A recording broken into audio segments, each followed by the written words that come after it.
SER Podcast.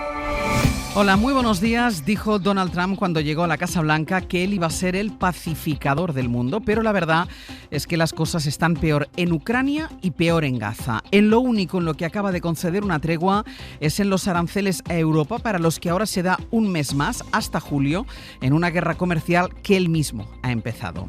En lo demás, la situación tiende a empeorar. Esta madrugada el propio Trump ha llamado loco a Vladimir Putin después de que Rusia haya lanzado uno de los peores ataques contra Ucrania.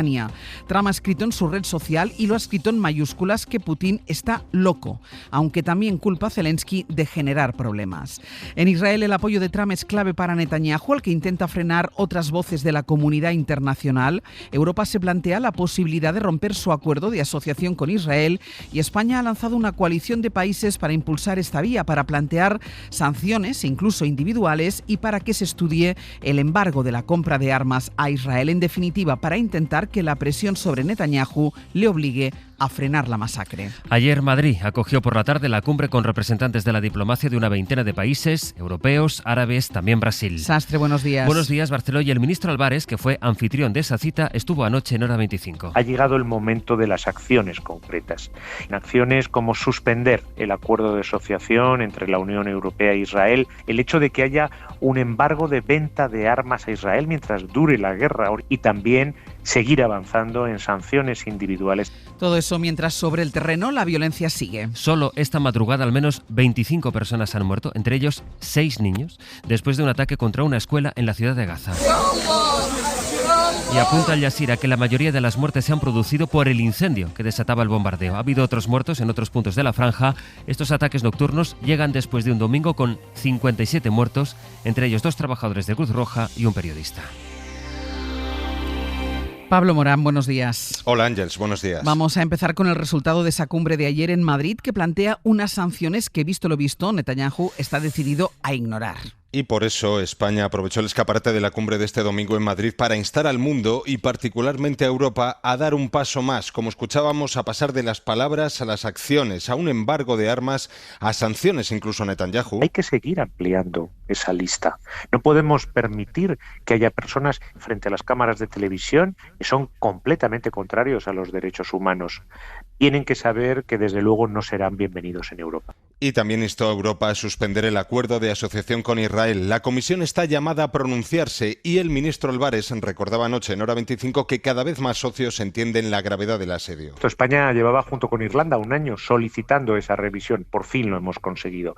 Éramos ya 17. Hay una muy amplia mayoría para ello. Y eso está, por supuesto, conmoviendo muchas conciencias y cambiando la opinión de muchos países. De momento Israel, como decís, sigue atacando con ese bombardeo a esa escuela refugio de la que hablabais. La ONG a la que ha encargado el reparto de la ayuda humanitaria acaba de anunciar esta mañana que empezarán a trabajar hoy mismo sobre el terreno. Su director dimitió anoche al considerar que esta organización no puede ceñirse a los principios humanitarios de humanidad, neutralidad e independencia. Pablo, gracias. A ti, hasta ahora. Las relaciones con Israel no pasan solo por la compra de material militar, que tanta polémica ha generado desde que les contamos en la SER la compra de millones de balas a ese país. Hoy les podemos hablar de la colaboración que buena parte de las universidades públicas españolas mantienen con universidades de Israel, a pesar de que la Conferencia de Rectores llamó el año pasado a paralizar esos vínculos. Sin embargo, y desde entonces, desde el año pasado, se ha aprobado más de 40 nuevos proyectos de colaboración. La Universidad de Oviedo comparte proyecto con una de las empresas de Israel líder en la fabricación de armamento. Laura Gutiérrez. Sí, un informe de la Red Universitaria por Palestina constata que un año después de que la CRUE llamara a romper estos convenios y del dictamen de la Corte Internacional de Justicia, la mayoría de las universidades españolas han mantenido estas colaboraciones, y en al menos 44 casos han firmado nuevos proyectos, como han hecho la Universidad de Santiago, Coruña, Murcia, Barcelona o la Rovira y Virgili. Proyectos financiados con fondos europeos. En una veintena colaboran también universidades israelíes. Guillermo Muñoz, profesor de la Red Universitaria por Palestina. Las universidades de Israel están totalmente compenetradas, todas las universidades de Israel, ¿no?, con el ejército de Israel. Todas las universidades forman un rol activo en esa ocupación y opresión contra los palestinos, ¿no? Algunas de estas universidades, como la de Alcalá o la Politécnica de Valencia, explican a la SER que no les consta esta vinculación. La Universidad de Oviedo, que mantiene vivo un proyecto militar con la empresa israelí Intracom Defense, ha acordado no autorizar la transferencia de los resultados del proyecto a esta compañía para evitar que se utilicen para fines bélicos. De la otra gran guerra, la de Ucrania, les decía que hemos escuchado esta noche a Donald Trump antes de subir al avión presidencial.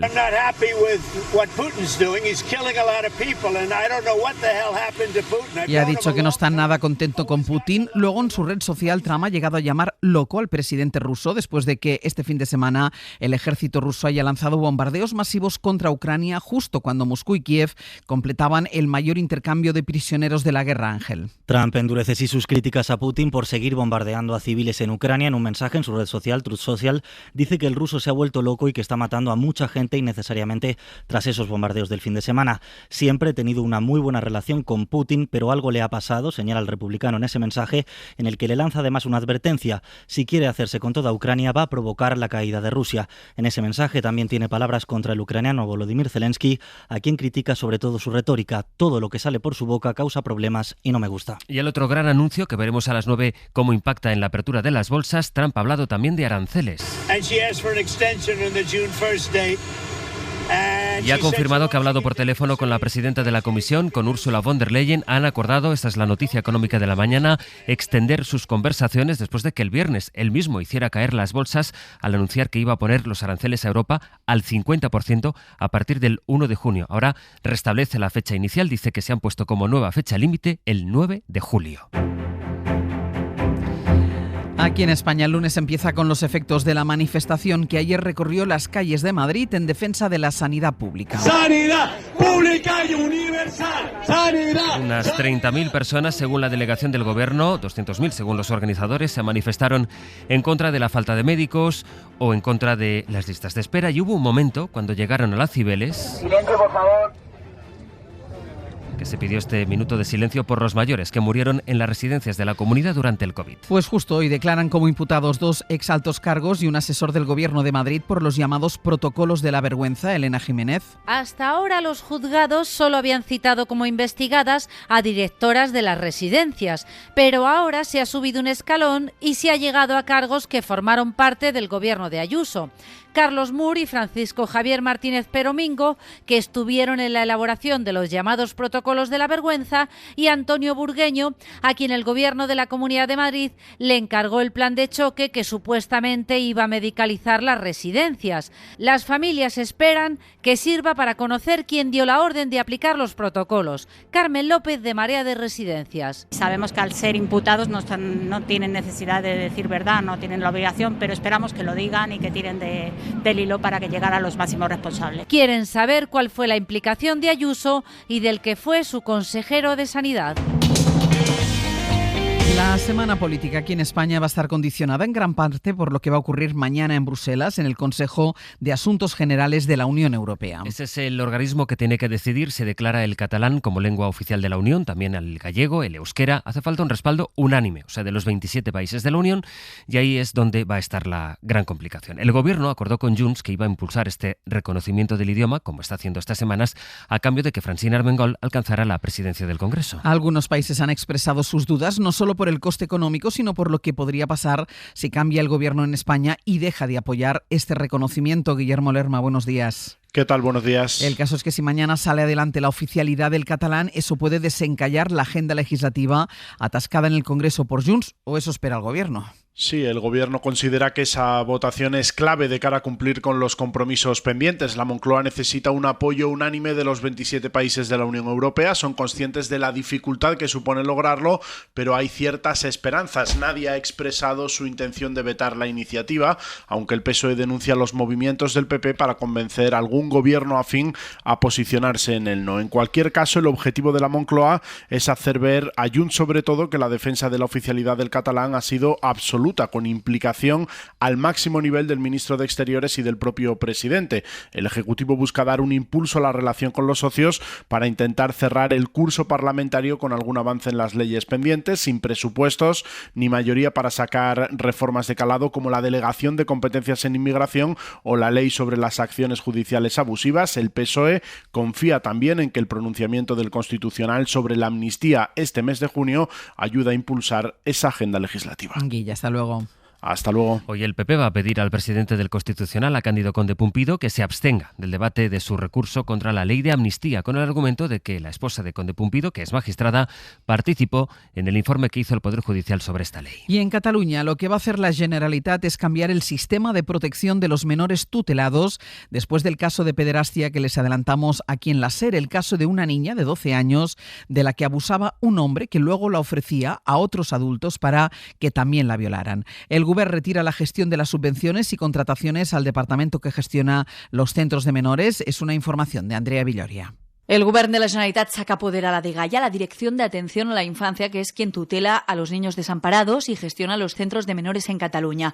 Fuentes de la Generalitat dicen a la SER que quieren desactivar el sistema para volver a refundarlo. De momento, la Consellería ya le ha retirado la tesorería a esta Dirección General. Le saca la potestad de dar prestaciones, ayudas y contratar servicios de personal para evitar más casos de fraude. Eso después de la auditoría que ha contratado la Generalitat a raíz de un informe de antifraude que señala irregularidades en ayudas a extutelados. Para prevenir también casos de abusos como los que sufrió la menor de 12 años, violada y prostituida mientras estaba bajo tutela de la Administración, como avanzó la SER, el Govern quiere potenciar la prevención. Para ello revisarán los protocolos y reforzarán los convenios de colaboración con los Mossos d'Esquadra. Y además en Berín, en Ourense, un hombre ha sido detenido después de disparar en plena calle a su expareja. La mujer estaba dentro del sistema de protección Biogen. Ahora mismo está grave en el hospital, pero no se teme por su vida. Ha habido elecciones legislativas en Venezuela. Después de bloqueos, sanciones criminales, fascismo y violencia, hoy ha demostrado la revolución bolivariana que está más vigente y más fuerte que nunca. El chavismo, como ven en estas declaraciones que ha hecho hace un par de horas Nicolás Maduro, se ha declarado esta madrugada ganador de las elecciones, que no han contado con observadores internacionales independientes y a los que la oposición en esos comicios había llamado al boicot. De hecho, la participación ha sido del 40%, es especialmente baja. La oposición no ha presentado candidatos en muchos de los territorios y una de las líderes de la oposición, María Corina Machado, ha emplazado directamente a los militares para que ahora muevan ficha. Y la ratificación de un mandato a la Fuerza Armada Nacional. Ustedes fueron testigos del mandato ciudadano del 28 de julio en todos y cada uno de los centros de votación. Y hoy este mandato ha sido ratificado por el pueblo de Venezuela. El país les exige que cumplan su deber constitucional y sean garantes de la soberanía popular. Y en Francia, la policía investiga el origen de los últimos apagones en el sur del país que afectaron al Festival de Cine de Cannes, precisamente el día de su clausura, y apuntan al sabotaje. Corresponsal en Francia, Vicens Batalla. Buenos días. Aunque dos grupos anarquistas reivindicaron este domingo los sabotajes a líneas eléctricas en la Costa Azul, el fiscal del caso no atribuyó aún autenticidad a esta reivindicación ni relacionó los cortes en Cannes y Niza. La madrugada del sábado al domingo, un puesto eléctrico en un barrio en el oeste de Niza fue incendiado y provocó cortes en la corriente en 45.000 hogares hasta las 6 de la mañana. El tranvía de la ciudad empezó a circular con retraso y el aeropuerto tuvo que ser realimentado para mantener el tráfico. Muchos de los asistentes al Festival de Cannes precisamente regresan a sus lugares de origen con aviones que parten de Niza. La noche del viernes al sábado fueron 160.000 los hogares afectados en Cannes por sendos sabotajes que provocaron un corte de electricidad que no se pudo restablecer completamente hasta la tarde, el día en que se celebraba la clausura del Festival de Cine. En una web antisistema francesa, dos bandas anarquistas reivindican esas acciones justificándolo por lo que consideran una ceremonia de clausura obscena al borde de un mar Mediterráneo, cementerio de refugiados. La Fiscalía dijo estar evaluando esta reivindicación, pero sin otorgarle aún validez.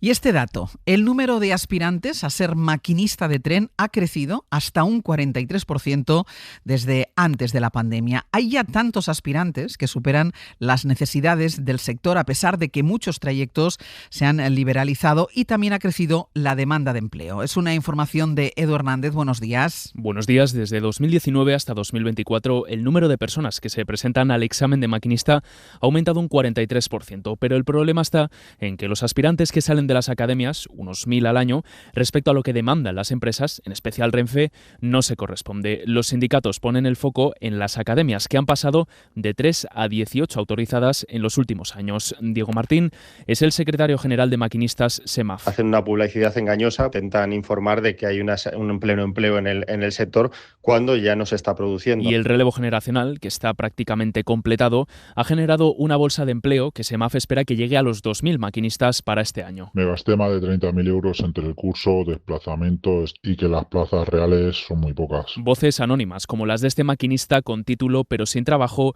piden ajustar la oferta a la demanda y no vender expectativas que no se pueden cumplir.